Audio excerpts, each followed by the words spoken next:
Yaon. What's up? Mga kabalen. Part 13 na pala tayo. Ang bilis ng panahon, parang kailan nung nag-start ang renovation ng aming munting dream house at ngayon masasabi ko natapos na kahit papaano.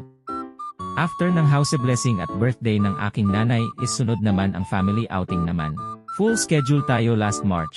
Nandito tayo ngayon sa Arayat, Pampanga. Sa Villa Mart Resort nga pala ang destination namin. Maaga kaming umalis para masulit sana ang bayad pero since Filipino tayo kaya yun late pa rin tayo. Charot, mga bandang lunch na kami nakarating sa resort. Hahaha. 2 sasakyan ang aming dala, isang FB van at isang kotse.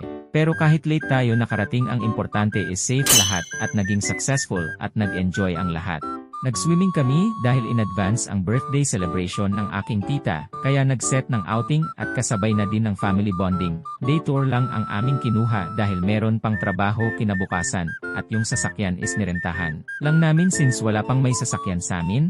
Speaking of resort, mura lang ang entrance fee dito, tig 40 pesos lang ang entrance, at ang cottage naman din is mura lang din, 1,500 pesos, meron ng kasamang video. 5 ng hapon is umuwi na din kami since hanggang 5 PM lang ang day tour. Fast forward March 24 nag-Palm Sunday, kaya hinabol namin na magsimba ng umaga dahil bandang hapon is may lakad na naman kami. After ng misa umuwi na din agad kami para mag-ayos dahil 2 occasion ang aming pupuntahan. After mag-ayos umalis na din agad kami since 11 ang binyag, sa Malolos ang binyag at ang reception, so yun ninong nga ako for today's video. Charot. Happy christening na Vin Lucio. After ng binyag dumiretso naman kami sa Makabebe, dahil invited din kami sa birthday happy birthday at Army. After ng mga occasion is pinagawa na namin ang pintuan sa may terrace sa likuran, dahil sa hangin, kaya madami ang alikabok na pumapasok sa loob ng bahay.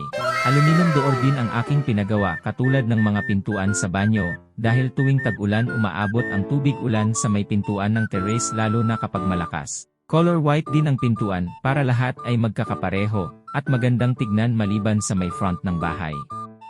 Kinabukasan Holy Week since wala akong pasok kaya pumasyal kami sa Makabebe, Pampanga. Hindi na kami nakapagbisita iglesia dahil e-bike lang ang gamit ko na motor dahil di kaya ng malayuan ng mga e-bike. Kahit ganun man na hindi kami nakakapasyal sa mga simbahan na malalayo, importante ang connection natin sa itaas is hindi nawawala. March 31, after ng Holy Week is naglipat na kami ng mga gamit namin at pinalagay ko na sa tito ko yung mga aircon ng mga kwarto. Hindi na ako bumili ng aircon dahil halos bago pa ang mga aircon na nabili ko at hindi rin naman gaanong nagagamit noong nasa lumang bahay pa kami. Binabawasan ng tito ko concrete sa butas ng aircon dahil medyo masikip at hindi makapasok ang aircon. Hindi ko na navideohan ang paglagay ng aircon dahil tinulungan ko ang aking tito na magkabit ng mga aircon since mabilis lang na ilagay ng aking tito ang 2 aircon, halos 2 oras at tapos na. Dahil meron tricycle na may kulong-kulong ang tito ko kaya sinabay na din namin idala ang ibang gamit tulad ng bed foam at mga kabinet at heto nga pala ang pintuan sa may terrace.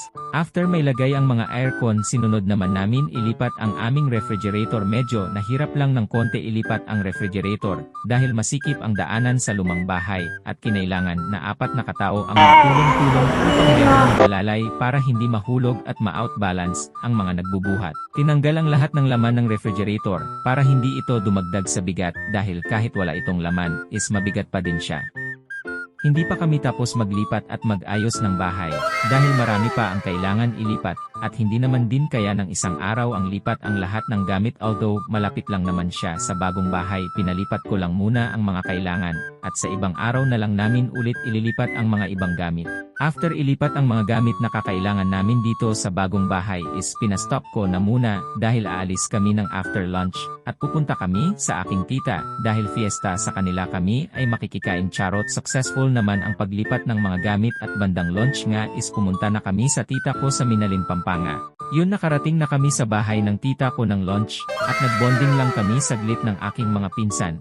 Ginabi na kaming nakauwi at diretso na kami dito sa bagong bahay. So March 31 heto ang date ng aming official na paglipat ng aming bagong munting bahay. Yun lang, hanggang dito na muna ang aking video. Don't forget to like and follow and share ng aking video, comment for part 14.